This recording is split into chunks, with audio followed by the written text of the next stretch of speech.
Cumpliendo con el temario académico de la cátedra, continuamos con la clase titulada Infección focal, impartida por el profesor Johan Mujica. La clase está constituida por 3 puntos esenciales que se irán desglosando en el transcurso de ella. Primero, introducción a los diferentes términos estableciendo sus diferencias. Segundo, característica entre los microorganismos con el hospedero. Tercero, identificar los patógenos orales en las infecciones distantes. Cuando hablamos de infección, nos referimos a la presencia y multiplicación de microorganismos en los tejidos del cuerpo humano, siendo el hospedero. Dicho de otra manera, es un proceso causado por la invasión de los microorganismos potencialmente patógenos en los tejidos, fluidos o cavidades del organismo, que normalmente se encuentran estériles o libres de daño. La infección focal es un proceso patológico localizado, el cual se puede diseminar a otras regiones u órganos del cuerpo, logrando afectar y alterar dichos tejidos, desencadenando así otras enfermedades sistémicas. En cambio, el término foco infeccioso es un proceso irritativo o inflamatorio, a menudo de origen infeccioso, de carácter crónico, el cual puede inducir la formación de lesiones distantes, y también es llamado foco primario, porque es la puerta de entrada principal de la infección. En cambio, el foco secundario son todos aquellos focos a distancia donde se desarrolla una enfermedad dependiente del foco primario.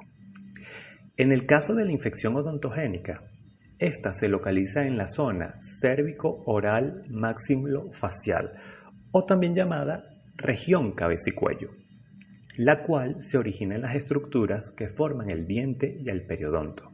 Su progresión espontánea afecta al hueso maxilar y mandibular en su porción apical y es causada principalmente por abscesos, celulitis, alveolitis, actinomicosis, osteomielitis y sinusitis, siendo procesos patológicos con gran potencial de diseminación.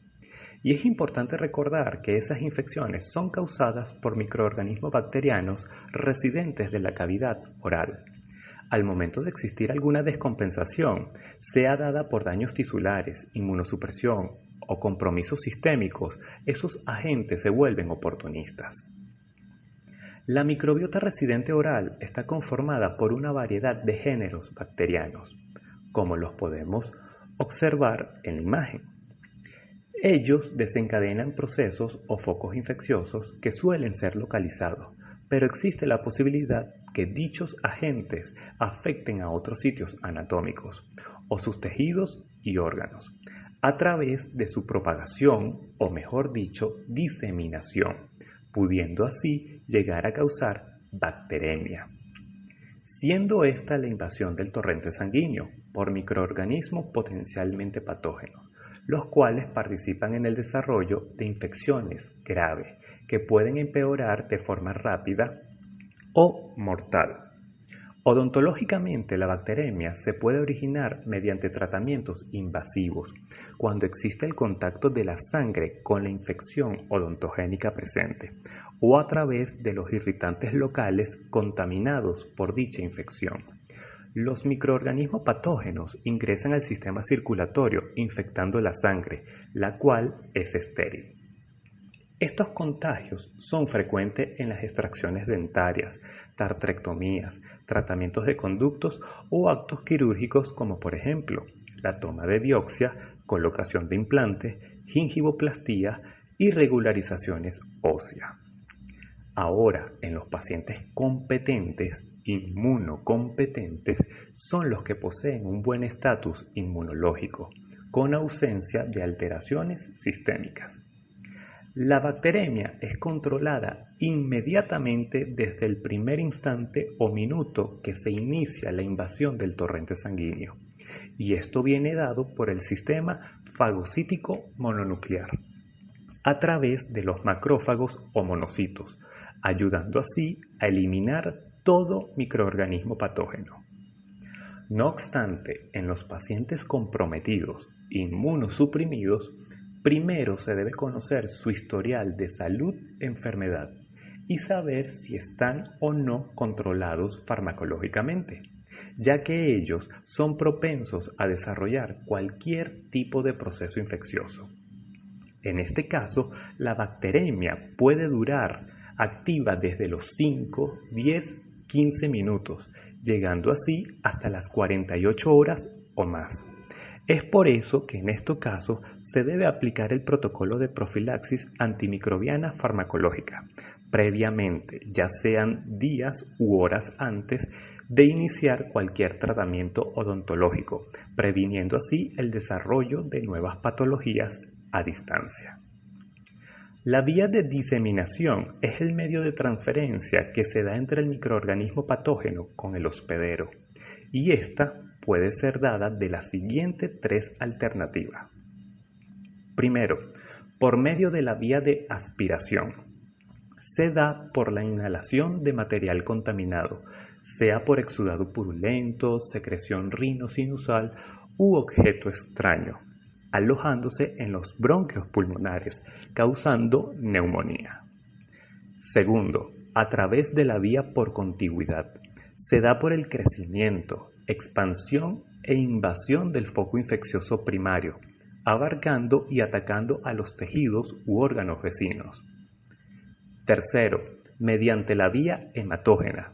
Se da por la sangre, transportándose por el sistema circulatorio hasta alojarse en un sistema específico, el cual puede ser el cardíaco, cerebral, hepático, pancreático, pulmonar, renal, entre otros.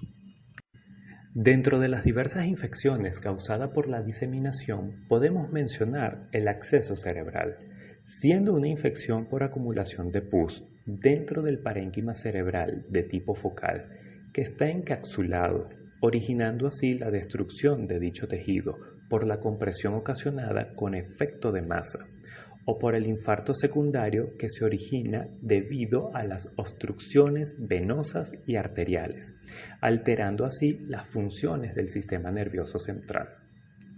Sin embargo, suele estar asociada a la diseminación de focos infecciosos distantes. Su formación dependerá de la respuesta inmunológica del hospedero, la cual va a limitar o propagar la infección dentro del sistema nervioso central. Lo primero que debe ocurrir es la entrada de los microorganismos patógenos al sistema nervioso central, y esto ocurre por la diseminación a través de las siguientes vías. Por contigüidad, está relacionada principalmente a infecciones de origen odontogénico. Cuando la infección es producto de accesos periapicales, afecta al lóbulo frontal. En cambio, en las infecciones otorrinogénicas, cuando la infección es producto de una otitis o mastoiditis, afecta al lóbulo temporal o al cerebelo. Y cuando la infección es producto de una rinosinusitis, afecta al lóbulo temporal. Sin embargo, cuando la entrada es por vía hematógena, se relaciona directamente a enfermedades sistémicas fuera de la región cabeza y cuello. Por ejemplo, neumonía, empiemas, endocarditis, entre otras, pudiendo así llegar a causar múltiples lesiones cerebrales. Seguidamente, el oportunismo e invasión del microorganismo procede a desatar sus factores de virulencia a través de las proteasas, las cuales le permitirán destruir los tejidos y a su vez evadir la respuesta inmunitaria del hospedero, inhibiendo al complemento y la fagocitosis por medio de sus componentes virulentos. Ejemplo, la cápsula de polisacáridos.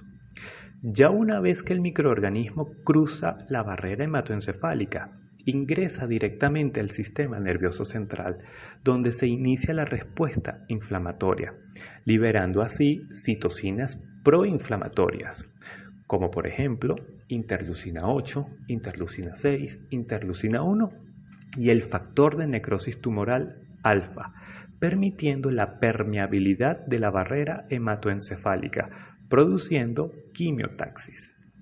Una vez instalado el microorganismo patógeno dentro del parénquima cerebral, se produce un área de reblandecimiento, el cual se llama cerebritis, siendo esto una inflamación difusa de un sector del tejido nervioso que se necrosa de forma paulatina, teniendo como resultado una cavidad compuesta de material purulento. Posteriormente, la lesión se va delimitando del parénquima cerebral mediante la proliferación fibroblástica, originando así la cápsula del acceso, la cual estará rodeada por inflamación perivascular, ocasionando edema. También habrá focos glióticos isquémicos, siendo secuelas crónicas por una reacción de cicatrización o intento de reparación del cerebro, formando nódulos. La infección suele ser polimicrobiana, y estos microorganismos bacterianos suelen ser residentes de la microbiota oral. En la diseminación hematógena se debe principalmente a la presencia de bacterias aeróbicas, donde están presentes Staphylococcus aureus, Streptococcus pneumoniae y Streptococcus milleri, siendo este último perteneciente al grupo Viridans.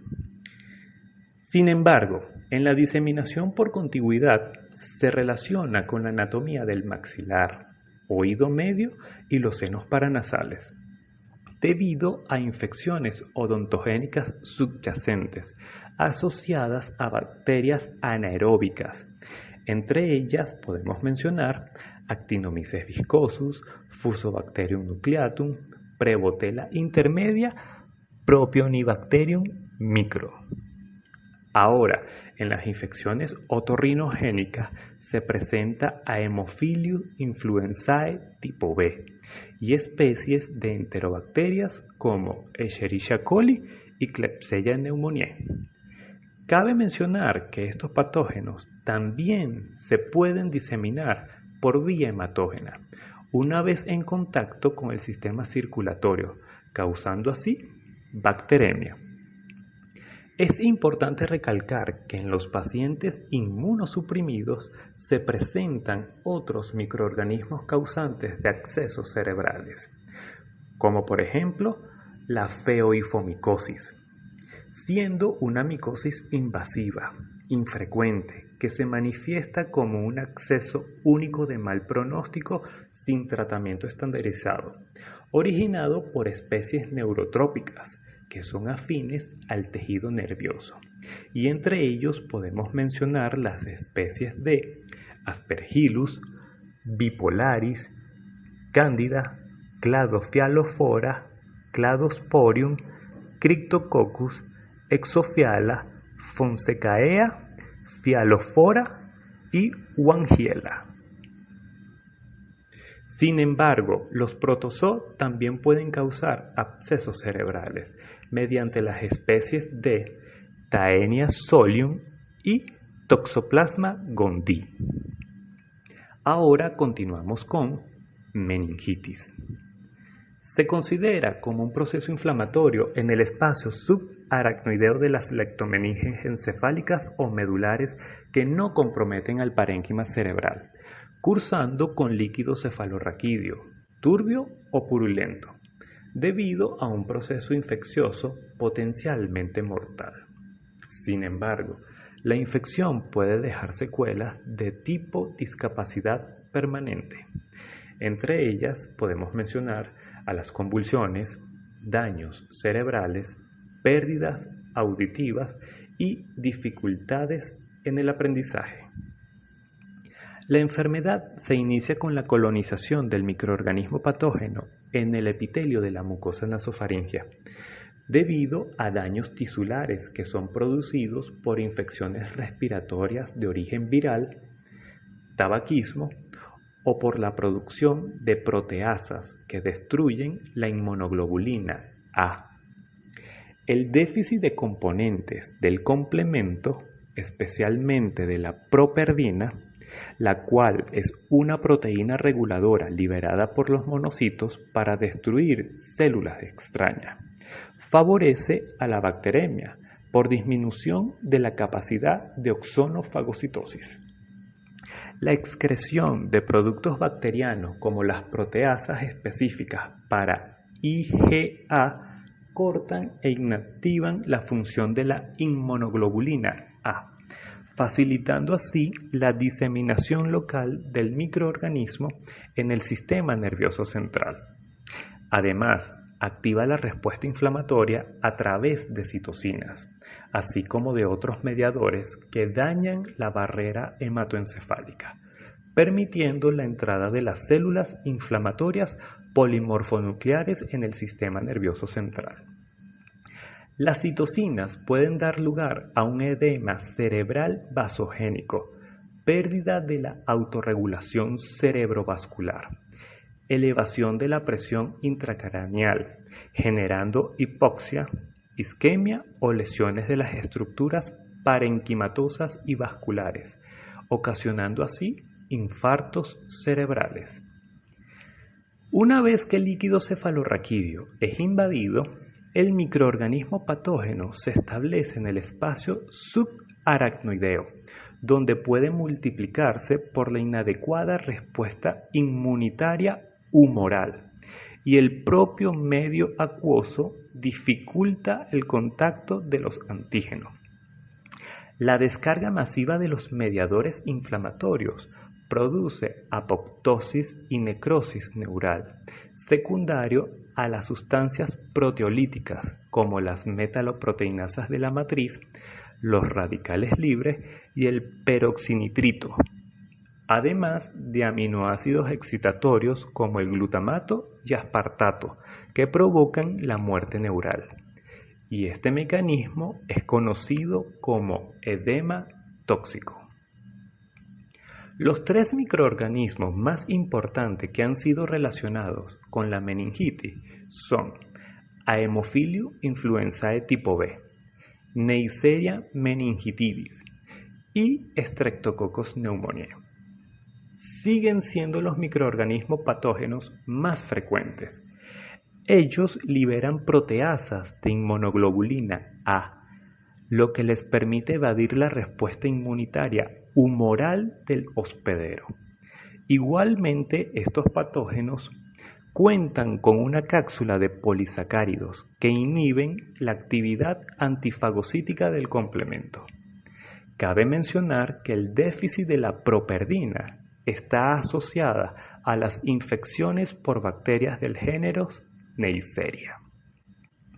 También se ha descrito que estos tres principales patógenos utilizan la molécula de receptor de laminina como receptor común para unirse al endotelio vascular cerebral, causando así la penetración de la barra hematoencefálica mediante adhesinas de superficies como la OMP-P2 en Haemophilus influenzae tipo B, las adhesinas PIL-Q y POR-A en Neisseria meningitidis y la adhesina CBPA en Streptococcus pneumoniae.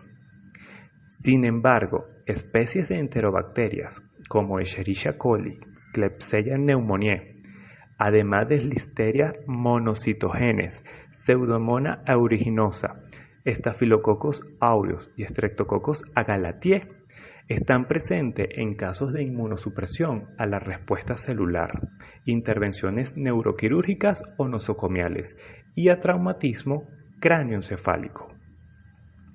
Ahora seguimos con conjuntivitis bacteriana. Es la inflamación de la conjuntiva, siendo la membrana mucosa que recubre la superficie palpebral interna, así como la parte anterior del globo ocular. Se caracteriza por secreción ocular o congestión de los vasos conjuntivales, causada por un agente infeccioso. Suele ser autolimitada, pero algunas progresan ocasionando serios problemas oculares, como la perforación corneal o hemorragia. Además, viene acompañada de contenido purulento cuando es de origen bacteriano, o seroacuoso cuando es de origen viral, siendo esta ocasionada por adenovirus y produciendo queratoconjuntivitis epidérmica. En el caso de los enterovirus, producen conjuntivitis hemorrágica aguda. Y la familia de los herpes virus causan otras afecciones oftalmológicas. En odontología, la conjuntivitis se clasifica como riesgo ergonómico debido a las condiciones físicas del medio laboral. Esto hace que sea más susceptible a contraerse por la manera o la extrema cercanía con la cara del paciente, así como el splash de las piezas de manos, cavitrón, micromotor, escáler, turbina, el cual tiene un alcance de 3 metros, esparciendo así a los microorganismos de los fluidos o secreciones de la cavidad oral del paciente durante el tratamiento, inoculándose en la conjuntiva del ojo. Por eso es importante usar lentes protectores, incluyendo al paciente. El origen de la infección puede ser de varias formas. Entre ellas encontramos la vía por inoculación, siendo la infiltración del microorganismo en la capa epitelial conjuntival por la disrupción de los mecanismos de la defensa del ojo. De igual modo, se puede dar por el contacto directo mano-ojo con las secreciones de una persona infectada, o por la utilización de fómites, como por ejemplo lentes o toallas. Adicionalmente, se puede originar por disbiosis en la microbiota de la conjuntiva o por la diseminación de los microorganismos que colonizan la mucosa nasal. Igualmente con la obstrucción de las vías nasolagrimales, que pueden llegar a ocasionar diacrocistitis, siendo esta la inflamación del saco lagrimal y proporcionando así las condiciones óptimas para el crecimiento de bacterias como Staphylococcus aureus, Staphylococcus epidermidis y Streptococcus pneumoniae, siendo los agentes principales. Ahora, cuando la diseminación es por vía de contigüidad, se origina gracias a infecciones vecinas de origen odontogénicas como son los abscesos periapicales. Y en el caso de las infecciones de origen rinogénicas como la rinosinusitis, en las cuales se han logrado aislar especies bacterianas de Prevotella melaninogénica y Moraxella catarrhalis. Sin embargo, en el exudado conjuntival se han aislado a Haemophilus influenzae tipo B, Streptococcus pneumoniae, seguidamente de Moraxella catarrhalis, Staphylococcus aureus, Streptococcus del grupo Viridans y especies de enterobacterias. Ahora continuamos con absceso pulmonar. Es una lesión necrótica del parénquima pulmonar, originando así una cavidad única o múltiple de contenido purulento, llamada neumonía necrotizante, causado por la aspiración de una carga microbiana, siendo introducida al árbol bronquial en los alvéolos pulmonares. Los abscesos pulmonares surgen como complicación de una neumonía aspirativa de contenido orofaringio.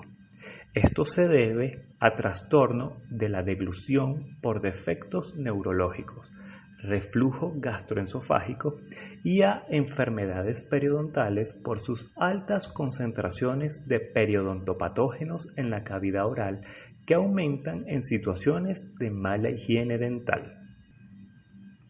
El desarrollo del absceso pulmonar ocurre principalmente por la broncoaspiración de un microorganismo patógeno procedente de la microbiota oral o nasofaringea, con un importante efecto tóxico, siendo inoculado en los alvéolos pulmonares. Tras la aspiración se produce una neumonitis importante, tanto en el árbol bronquial como en el parénquima pulmonar, iniciando así un proceso inflamatorio, lo que origina la liberación de citocinas proinflamatorias, como por ejemplo la interleucina 8, interleucina 6, interleucina 1 y el factor de necrosis tumoral alfa. Posteriormente, la neumonitis evoluciona a daño tisular, apareciendo así una cavidad necrótica, debido a la isquemia secundaria por trombosis de la arteria pulmonar subyacente al foco infeccioso y a la acción directa de las toxinas bacterianas, lo cual origina una complicación con el desarrollo de un empiema, siendo esto la acumulación de pus en el espacio del pulmón con la superficie interna de la pared torácica, debido a la extensión directa del espacio pleural o por una complicación del mismo a través de una fístula broncopleural. El absceso pulmonar es polimicrobiano, causado principalmente por bacterias anaerobias, que son el reflejo de la microbiota oral o nasofaringe. Los bacilos más comunes son Actinomyces viscosus, Fusobacterium necrophorum y Prevotella oralis. Sin embargo, bacterias aerobias, cocos, como Streptococcus milleri, pueden causar absceso pulmonar monomicrobiano, sin necesidad de que exista sinergismo con otras bacterias. También, otras bacterias pueden causar esta patología por vía de contigüidad o hematógena, como es Escherichia coli, Klebsiella pneumoniae, Legionella pneumophila, Pseudomonas aeruginosa, Staphylococcus aureus y Streptococcus pyogenes. Es importante recalcar que en pacientes inmunosuprimidos se pueden presentar otros microorganismos en el desarrollo de abscesos pulmonares, como las micobacterias, por especies de Mycobacterium tuberculosis y Mycobacterium kansasi. Los hongos, por especies de Blastomyces dermatitides, Coccidioides ignitis, Cryptococcus neoformans e Histoplasma capsulatum. Y en el caso de los protozoos, por especies de Entamoeba histolítica y Paragonimus westermani. Ahora seguimos con endocarditis infecciosa. Es considerada como una enfermedad inflamatoria, exudativa, proliferativa, que afecta principalmente la superficie endotelial, válvulas cardíacas o cualquier estructura anatómica y protésicas que se aloja en la parte interna del corazón, endocardio. Cuando existen anomalías anatómicas, cardíacas, se produce una turbulencia en el flujo sanguíneo, ocasionando así daños endoteliales, existiendo la acumulación de plaquetas y formación de redes de fibrina. A esta lesión se le denomina endocarditis trombóticas, mas no infecciosa. Cuando existe una comunicación anormal entre la circulación sistémica y la pulmonar, suele estar asociada a las alteraciones de la anatomía valvular del corazón, ya sea de origen congénitas, degenerativas o por la colocación de prótesis valvulares.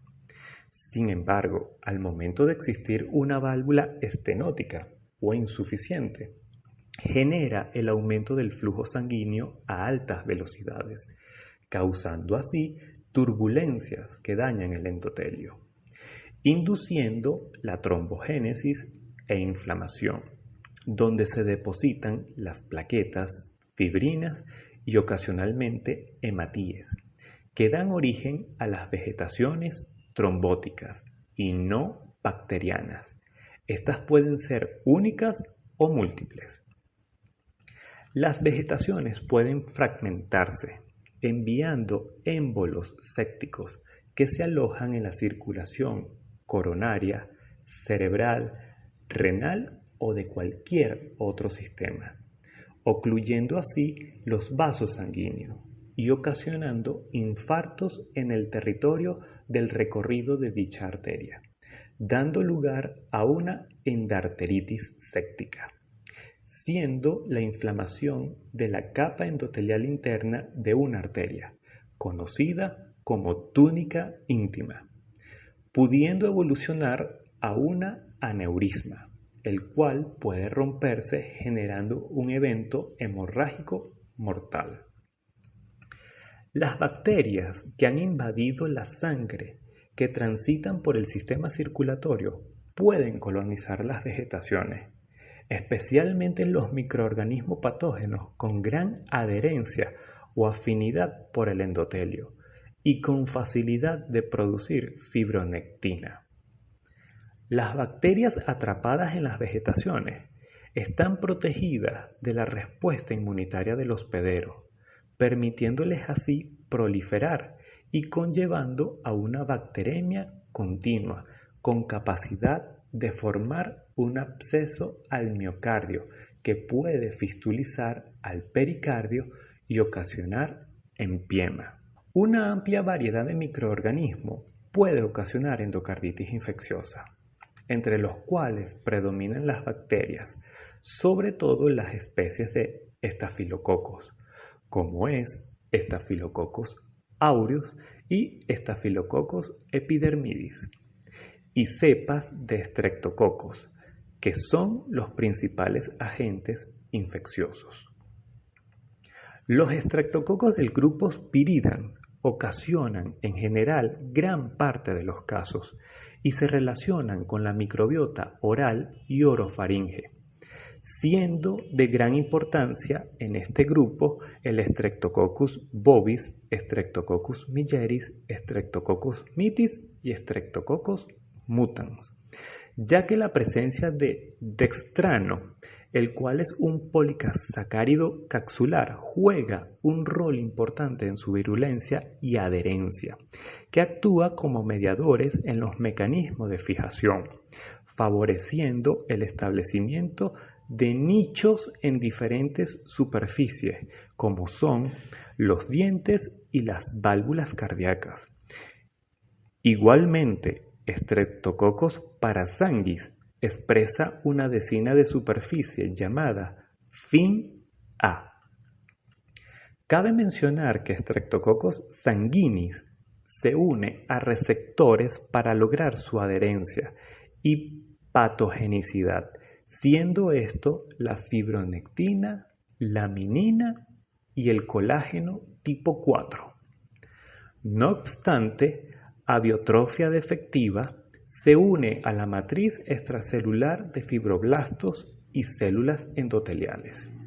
Ahora, en el caso de los trombocitos, se relaciona su agregación principalmente por el microtrauma al endocardio, producto del flujo sanguíneo turbulento o a otra causa. Pero la interacción con los microorganismos patógenos tiende a promover la génesis y desarrollo de una endocarditis infecciosa. Ciertos estreptococos del grupo Viridans, como Streptococcus sanguinis, pueden promover la agregación plaquetaria por medio de antígenos que le permiten unirse a los trombocitos y estimular la unión entre ellos. También podemos encontrar a estreptococos del grupo B, entre ellos Streptococcus agalatiae, presente en la microbiota de la mucosa oral y gastrointestinal. Su presencia se correlaciona con un aumento de eventos embólicos o procesos sépticos osteomusculares. En cambio, Streptococcus pneumoniae, su importancia radica en que afecta la válvula aórtica con una rápida destrucción de las valvas, originando así abscesos al miocardio y fallas cardíacas agudas, elevando la tasa de mortalidad. En cambio, Staphylococcus aureus interactúa con los trombocitos, requiriendo fibrinógeno, el cual viene dado por el factor 8 de la cascada de coagulación, llamado von Willebrand. Por otro lado, es importante recalcar el grupo de microorganismos ASEC, integrado por Haemophilus parainfluenzae, Agregactibacter actinomycetencomitans, Cardiobacterium hominis, Eikenella corrodens y Kingella kingae. Ellos pertenecen a la microbiota del tracto respiratorio superior y a otras de la cavidad oral. Cuando se encuentran como agentes causales de endocarditis infecciosa, se le relacionan principalmente con la formación de vegetaciones de gran tamaño y a una alta incidencia de eventos embólicos. No obstante, en pacientes inmunosuprimidos, la endocarditis micótica se presenta en neonatos con alteraciones sistémicas, desarrollo de trombos intracardíacos o daño valvular por catéter venoso central.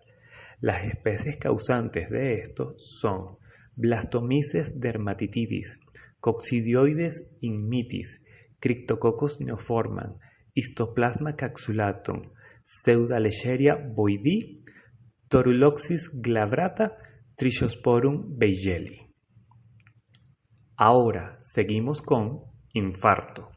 Son complicaciones en extremo por una trombosis o producto del bloqueo en el flujo sanguíneo de las arterias cerebrales o coronarias, limitando sus nutrientes y oxigenación, llegando a causar la necrosis de los tejidos irrigados. También puede ser causado por compresión y malformaciones anatómicas en los vasos sanguíneos al presentar obliteraciones o reducción del calibre. El infarto cerebral al miocardio se ha relacionado con la enfermedad periodontal. Sin embargo, Porphyromonas gingivalis tiene un importante papel en el desarrollo de la enfermedad periodontal. Se ha demostrado que la fracción lipopolisacárida del antígeno O que se encuentra en la pared celular de las bacterias gram negativas de la microbiota oral pueden alcanzar el torrente sanguíneo, favoreciendo la instalación de infartos cerebrales y al miocardio, debido a las alteraciones causadas por este antígeno en las paredes vasculares, la coagulación sanguínea y la viscosidad del plasma, interfiriendo así con la síntesis de prostaglandina y la función plaquetaria, incrementando los riesgos de trombogénesis que ocluyen las arterias de dichos órganos. Últimamente se le relaciona con la enfermedad de Alzheimer, ya que han sido capaces de encontrar la bacteria en el cerebro de esos pacientes. Y también han encontrado proteasas tóxicas llamadas gingipaína, la cual provoca neuroinflamación del hipocampo, llegando a producir ictus isquémico. Además, se ha demostrado que incrementa la producción de A-beta 1 42, siendo un componente de las placas de amiloide, que juegan un papel fundamental en el desarrollo de la enfermedad de Alzheimer. Cabe recordar que Streptococcus del grupo Viridans, en especial Streptococcus sanguinis, es gram positivo, pero puede promover la agregación plaquetaria por medio de antígenos que le permiten unirse a los trombocitos y estimular la unión entre ellos, ayudando a formar vegetaciones embólicas. Ahora continuamos con mordedura humana. Este tipo de heridas son poco frecuentes, pero a menudo se asocia a graves secuelas que comprometen el riesgo de infección, la isquemia tisular o la destrucción mecánica de los tejidos, sobre todo el origen de la naturaleza de la lesión. Si esta viene dada por abuso, cultura, erotismo, deporte o violación. Por eso se define como el mecanismo de presión y tracción realizada por los dientes en una superficie, la cual es capaz de ser sostenida y rasgada, originando daño tisular y procesos infecciosos. Y esta se clasifica en relación al daño ocasionado, que va desde un simple eritema, huella, equimosis, erosión, escoriación, herida contusa o mutilación. Además del traumatismo tisular, la infección por microorganismos de la microbiota oral es de gran importancia. Las mordeduras de humano pueden transmitir enfermedades virales como la hepatitis B o C. Sin embargo, la transmisión del VIH es poco probable, porque la concentración del virus en la saliva es mucho menor que la sangre, y algunos componentes de la saliva inhiben la actividad del virus. Las infecciones cutáneas pueden ocurrir después de la inoculación de los microorganismos provenientes de la microbiota oral, como resultado de la mordedura humana. En muestras tomadas a partir de estos procesos infecciosos se han aislado los siguientes microorganismos: Agregactibacter actinomycetem Eikenella, Corrodens, Fusobacterium nucleatum, Pectostreptococcus micrus, Prevotella intermedia, Prevotella oralis, Staphylococcus aureus y Legionella parvula. Las infecciones cutáneas tras la mordedura humana son la forma de presentación más frecuente y se caracteriza primero por la profundidad y la zona anatómica donde se produjo el daño tisular, generando así el rápido desarrollo de una celulitis con o sin formación de abscesos y drenaje purulento de la herida. Sin embargo, ya sea por inoculación directa o extensión, puede llegar a afectar los huesos, causando así una osteomielitis. Ahora seguimos con síndrome de shock tóxico. Suele manifestarse con fiebre elevada, hipotensión súbita y eritrodermia macular difusa, conduciendo a un fallo multiorgánico sistémico. Se han descrito casos por inicio abrupto de fiebres, vómitos y diarreas acuosas, generando graves resultados con desenlace fatal de muerte en las 24 y 48 horas. Por eso, se trata de una enfermedad sistémica aguda poco frecuente, pero con altos índices de mortalidad, causada por bacterias productoras de exotocinas como las eritrógenas A, B y C, y también la TSST1. Se le han asociado como factores de riesgo a las infecciones locales de la piel con colonización por cepas bacterianas productoras de exotocinas. Además, suelen estar presentes en las infecciones respiratorias, osteomielitis y quemadura. Generalmente la cepa de Staphylococcus aureus son productoras de TSST1, la cual forma parte de la microbiota de cavidad oral y fosas nasales.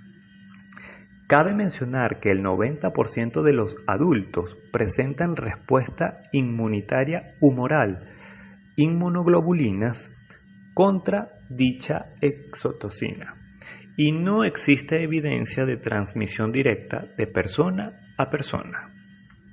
Además, existe un cuadro similar por Streptococcus pyogenes, que son productores de exotocinas eritrógenas A, B y C, donde la tasa de mortalidad es 5 veces superior y suele afectar más a los niños o ancianos, así como a las personas inmunocomprometidas sistémicamente. Y aproximadamente el 50% de los pacientes con bacteremia por Streptococcus pyogenes pueden llegar a padecer de fascitis necrotizantes, causada por un conjunto de microorganismos aerobios y anaerobios que provocan la necrosis del tejido subcutáneo. Y ahora, para culminar con esta clase, podemos observar que se presenta un cuadro resumen, en el cual nos refleja los diversos microorganismos patógenos bacterianos presentes en cada caso infeccioso de origen odontogénico, los cuales se pueden diseminar por las diferentes vías, participando en el desarrollo de infecciones a distancias, alterando a otros órganos y tejidos del cuerpo humano, llegando a dar desenlace fatal. Gracias.